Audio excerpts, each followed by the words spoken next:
The year is 1700.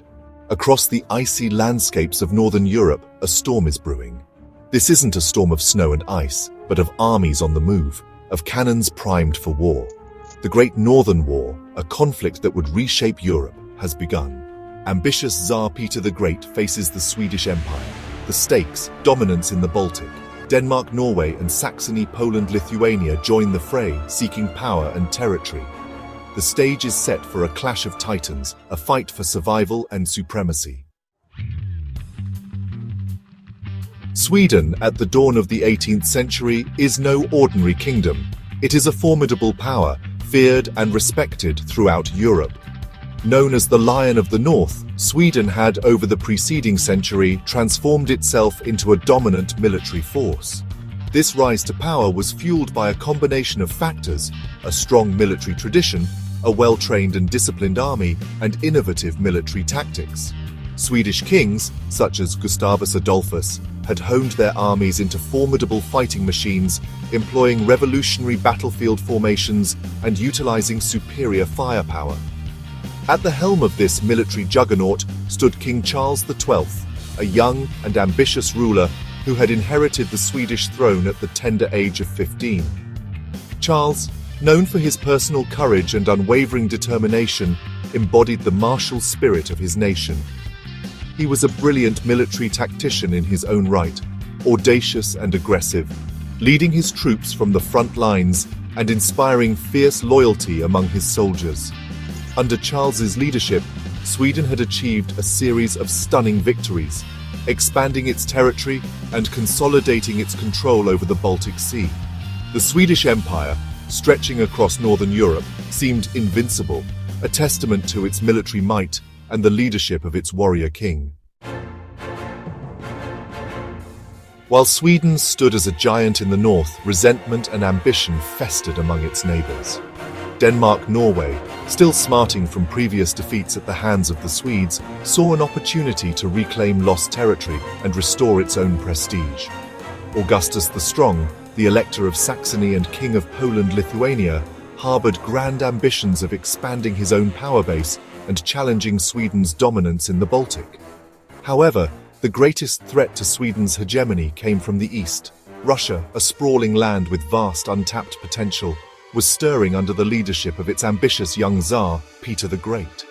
Peter, acutely aware of his nation's backwardness compared to the advanced Western powers, embarked on a series of reforms aimed at modernizing Russia's military and strengthening its position on the European stage.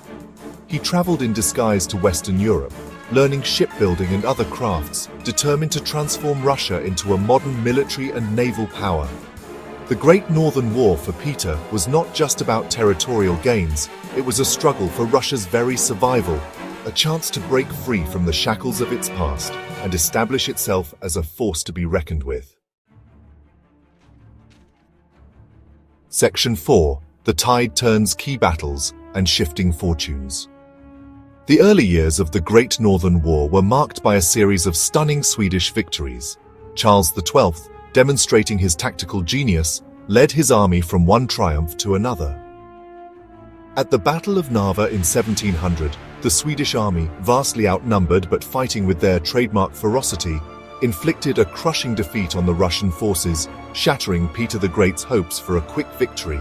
This victory, achieved against overwhelming odds, cemented Charles XII's reputation as a military genius and sent shockwaves through the courts of Europe. However, the tide began to turn against Sweden as the war dragged on. Charles XII, despite his early successes, made a series of strategic miscalculations.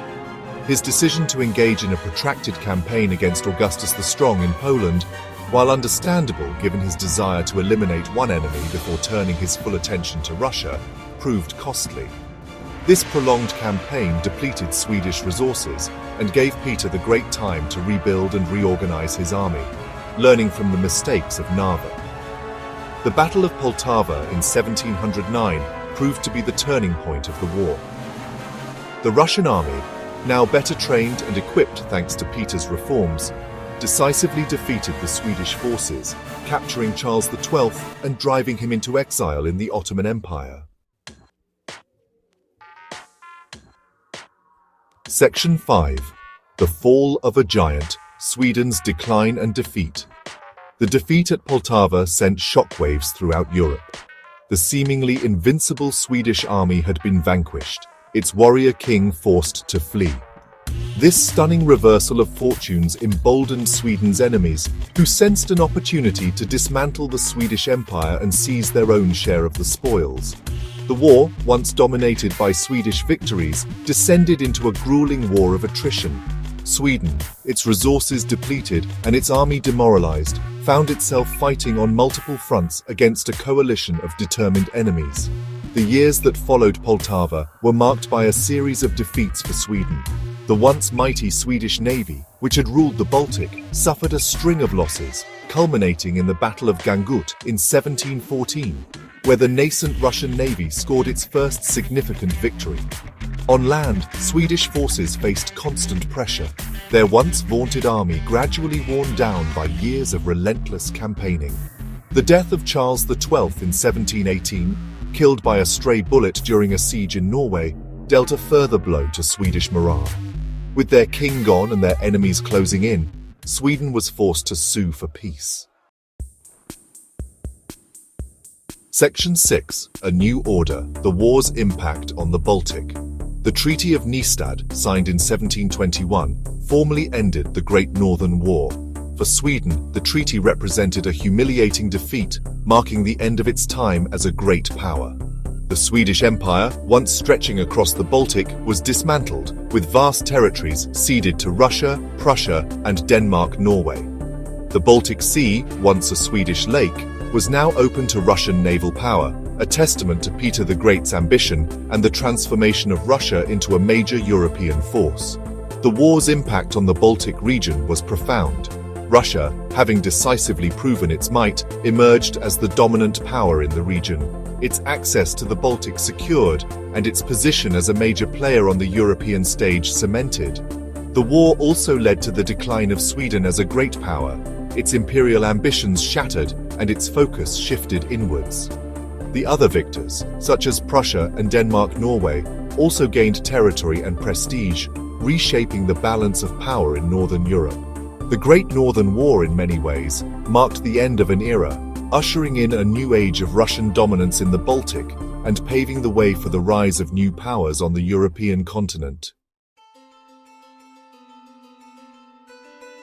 Section 7. A Europe Remade, the Great Northern War's Legacy. The Great Northern War reshaped Europe, marking Sweden's decline and Russia's rise. This shift influenced international relations and future conflicts. The war also advanced military tactics and technology. Naval power surged, with Russia emerging as a major force.